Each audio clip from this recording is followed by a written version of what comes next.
Well, because I grew up poor, I was kind of enamored by the idea of making money. I probably watched that movie Wall Street one too many times, as some of my roommates might tell you. And so I really thought I wanted to be a stockbroker. I kind of like that idea of a fast life and really going out and getting after it. It was either that or I was going to be a real estate broker or commercial real estate broker.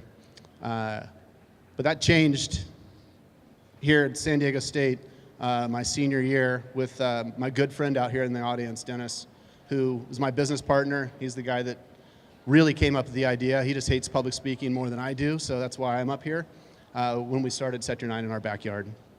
I think it's probably safe to say that Set Your 9 found us more than we decided to start Set Your 9. Little story. So we lived the typical college life. There was 6 dudes crammed into a 3-bedroom.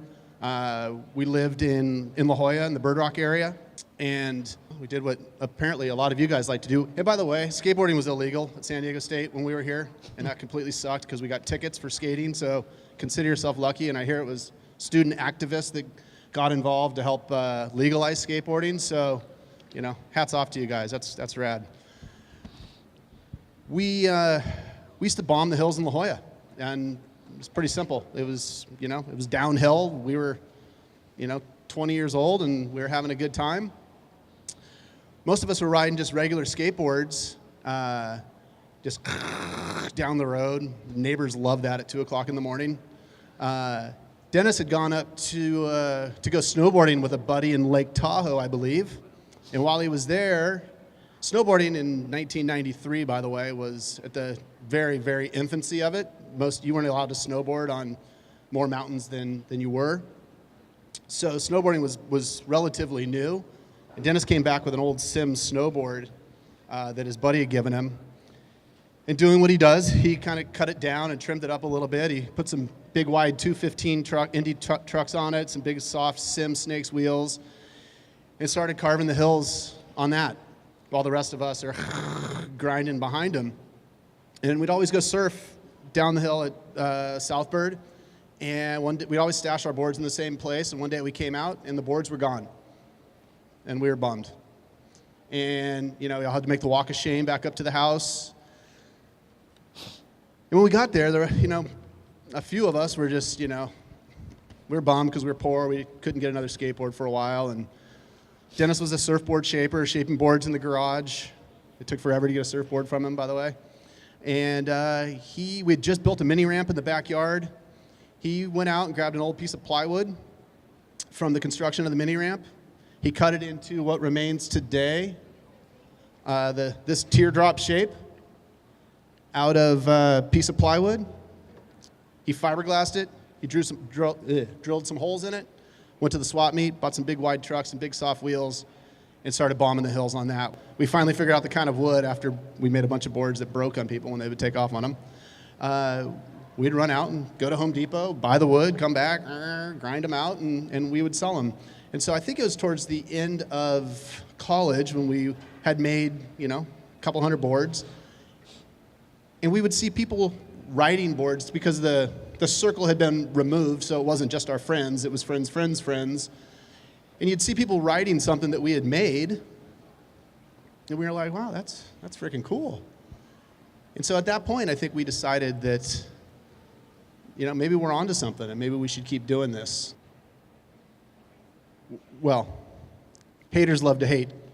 So I'd say most people, their first impression of a new idea is to shut you down. If you find the people around you that support you, keep them close, because we've come to find that those are few and far between. That skateboard and how the company came to be because of that skateboard was really a product of us stealing that skateboard from Dennis to bomb the hills. And he got tired of going to grab a skateboard and having it be gone, and asked myself and a couple of other guys if we wanted help making skateboards. And we said yes, and so he, when Dennis says, do you want help, that means he's going to do it for you. So you go out there and stand there and watch him do it. And so he went out there and made a few skateboards for me and a couple of other guys. And from there, everywhere we went, we kind of ditched our beach cruisers and we started skating, and everywhere we went, people would ask us where we got them. And one day, we looked at a guy and said, "Oh, we're making them. We're making them in our backyard for $25 a piece." And he said he wanted one. And so we made him one. And then we made his friend one, and then his friend's friends. And the circle just began to grow organically. It wasn't, hey, we're going to go start a skateboard company. It is, hey, we love what we're doing. We're having a great time. And other people want us to help them have a great time. And so that's really how it all began. It was never a product of trying to start a company to make money. It was more about a lifestyle that we were living and trying to share it with other people. I would say the hardest thing to do, because people around you and parts of yourself deep down are telling you, the fear is telling you don't do it. I think the hardest thing to do is to actually step into it and do it and risk that chance of failure, because that's what most of us are so afraid of, is failure. And so stepping into that fear instead of running from it is really important. Can I give you a list of a few other things? Absolutely. Okay. We're pretty relentless in everything we did. When we decided to do it, we went full on. We got a deep crew of people. 7 of us actually went to high school together, and then we ran the business together. And everybody's got a pretty high energy. They don't take no for an answer, so we pushed and pushed. We realized pretty early on that anybody could have a skateboard made for them. What the hard part was selling a skateboard. And so we realized early on that we were in the relationship business. And so we really spent our time building relationships with retailers. We made a huge mistake when we were manufacturing skateboards. And, when life gives you lemons, make lemonade. We decided to turn that mistake into racks that separated our product from everybody else, because in the early days, our product was just sitting on a wall behind the cash register of most retailers. And so we made these 6 board racks that separated us from everybody else that was at retail. The hardest lesson we learned, and this is where we're going to get business-like on you for about a minute, is cash flow. They say success, you can be too successful and you can run yourself out of business, and we got really close to that.